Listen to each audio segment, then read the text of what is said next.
Man, I'm tired. That was a lot of running. That was a lot of working out, a lot of steps, a lot of weights, which is good. And somebody asked me in the gym, younger guy, was like, how do you get so big, bro? Um, and unfortunately, there's a lot of, in the workout and in the fitness community, there's a lot of folks who will say, oh, you got to use the tren or the steroids or the HG, human growth hormone, all this other crap. I mean, you can do that, but then you're not going to learn the important lessons, Dragonfly, to how to lift weights, how to be in charge of your body, how to really, really lift that 120-pound barbell. Because if you're not ready for it and you're just using a bunch of stuff to kind of spike your muscles, there's a certain amount of mind-body connection and knowing when something is too much, too heavy. You're moving, man, a lot of bugs out here still. You're not quite doing the, like when I'm lifting heavy weights, like say I'm curling 100-pound barbells, my core has to be on point. My legs have to be rocking, because if I'm standing there doing that and they're not looking good, then it's possible I could throw my whole back out, and I'm talking, from my shoulder blades to my butt, because that's, something you can do if you're lifting a lot of heavy weight. And same thing with almost anything you're doing. I've talked about practice, I've talked about doing it. But, with NaNoWriMo coming up, and if you're, doing Preptober, consistency is key. Consistency and constantly improving, pushing yourself, learning how to do different things. So, with weights, if you do the same thing over and over and over again, you do the same cardio, the same routine, the same how you lift the weights and all that. For instance, doing lightweight to do my boobs.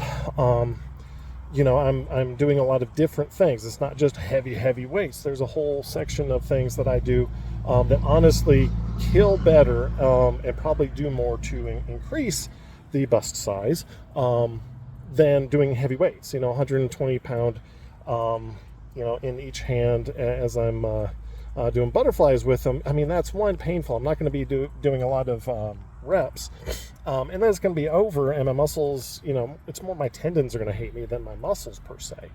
Whereas if I'm doing wide butterflies with starting at 20 pounds, working my way up, and then I'm doing wide butterflies, and then chest compressions where I'm just squeezing the boobs. Starting at 20, then to 30, then to 40, then to 50, then to 60, that hurts way more. And I get a lot more, growth. I get a lot more strength here than I would if I just, I got to do the heaviest weight, ego lifting. So when it comes to a lot of things, as I'm talking about writing here too, you have to try other things, and you have to mix it up, and you have to go for things that aren't your normal everyday. So for instance, if you only write, historical fiction, try a historical romance. If all you do is,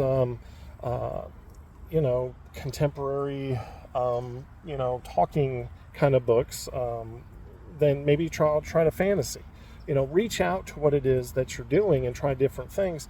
One, you may never know what you really enjoy. You're like, oh, that's fun, that's interesting. And then two, you might learn something from that and be able to bring it to something else. So for instance, when I was doing, getting into obstacle course racing, like Spartan races, Tough Mudders, Savage races, RIP Warrior Dash, all of them, me just lifting a lot of weights wasn't that helpful. But doing a lot of running, doing a lot of jogging, doing trail running, and then doing stuff like what they call functional working out, jumping and the battle ropes and things like that helped a lot, because I was doing a lot more things that speak to that type of exercise. Same thing with writing. If you learn how to write pretty amazing, purple prose, like a romance writer, then you can really, build something up for, fantasy novel where you're, incorporating what is that green thing on there? I don't know, who knows?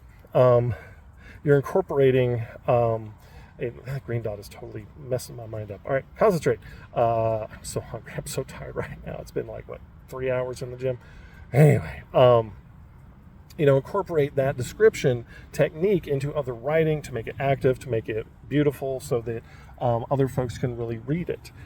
Similar kind of thing with, look, pretty sky behind me. Same kind of thing with, fantasy. Learning how to a sweeping narrative can do wonders for, say, a romance novel that you're writing.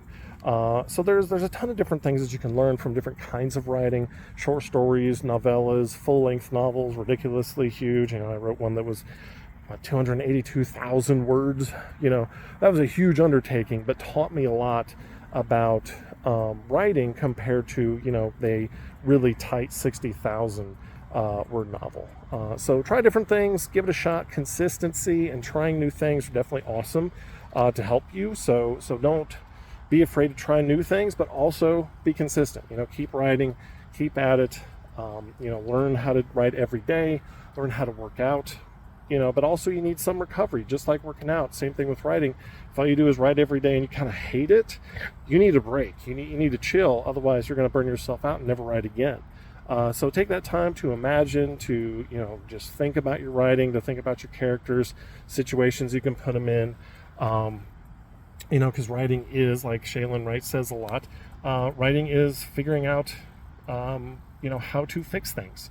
You get your character into a ridiculous situation. You're like, well, how do I make it believable and work well where they get out of that situation, and learn a lesson about it.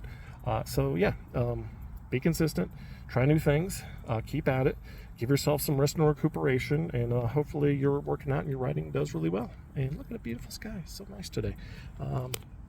Yay, fall.